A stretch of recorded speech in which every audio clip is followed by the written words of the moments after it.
So on today's visit, we've got a Rheem water heater, newly installed in September. Third one I've come across that I've put in since I've been a company that the bottom element is bad. So we've pulled power when the power was on, pulled power, getting power there, turned on, clicked over thermostat for this, we was getting power, so I ohmed them out. Top element ohms good, bottom element trash.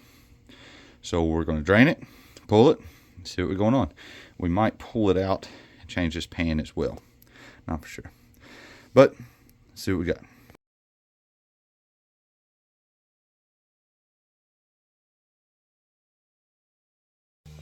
So we got it draining down. Pulling good suction. We're going to pull bottom element. So they have element sockets and stuff like that in tools, but me along with a lot of other plumbers, we like 1.5 inch socket, 1/2 inch drive, some like a little baby extension, stuff like that. But pull it once it drains and we'll see where we're at. Now I want to add something to this, okay? I have in the past changed these with the water in the tank.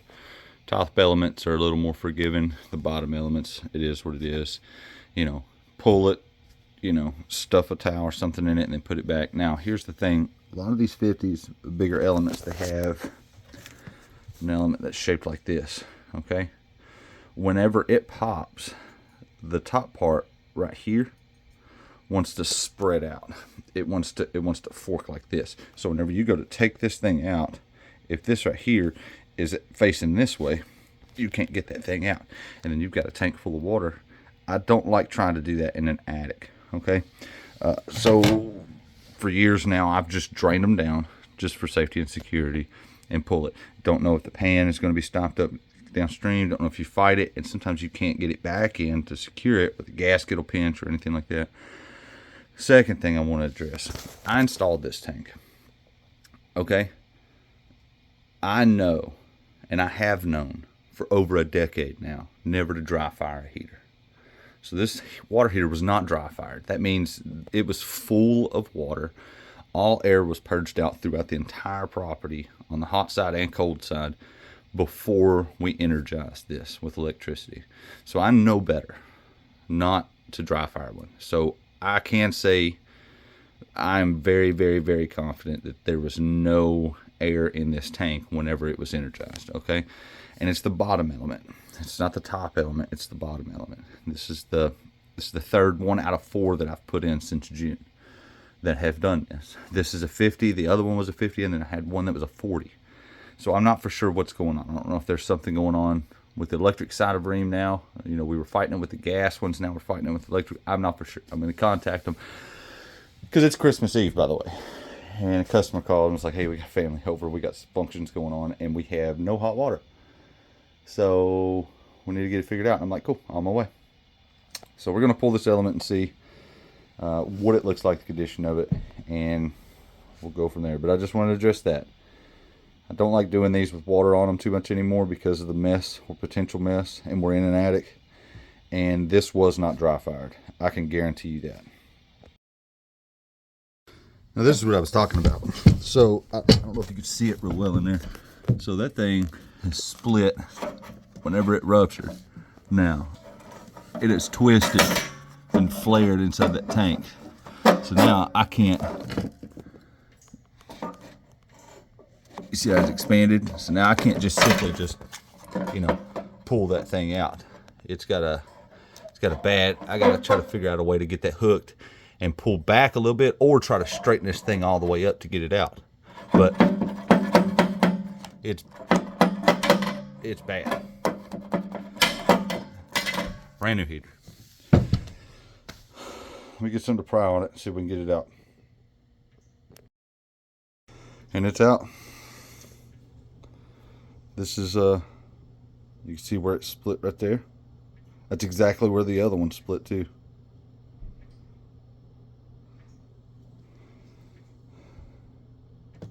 Brand new one, dude. Brand new one. This is a new one. Okay, this is a brand new one. That's the old one. You can see now I bent this one back. I should just kind of lift it, but you can see where it popped. It wants to flare out. As I'm saying, this will flare out that way. But we're gonna go in with the new one and see if we can get some water through it, get it purged back on.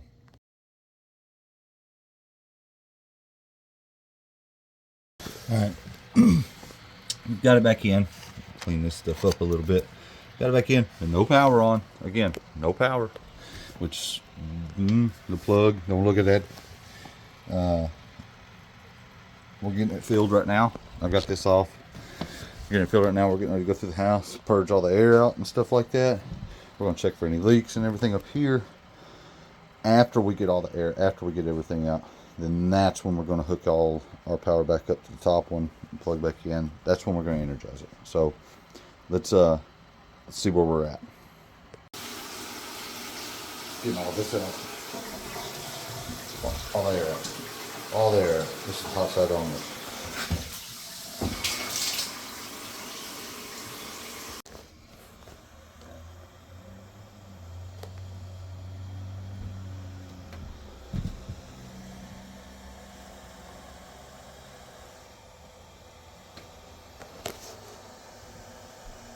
I'm hoping you can hear that. Test the power between both of them, test the continuity between both of them, everything. All the water is through the system, no air in the system. Energized. You can hear that top element humming. Give me that water. So what we're going to do is we're going to, just for testing purposes, we're going to turn it back up. But we're going to go down to about 90 degrees Fahrenheit and see if it clicks back over to here, and then see if we have an energized element down here that's going to make some hot water. So that process is done. Let's see if we can get some action. Everything's switched over. All the power's good. It's making hot water. We're going to get over a while, go check it. We've got it set to good temperature for everybody in the house. But I mean, I don't know. You know, it's callback, so it's parts and labor warranty on all this. So we'll see how the phone call goes with that company. But so far, I don't know. Merry Christmas.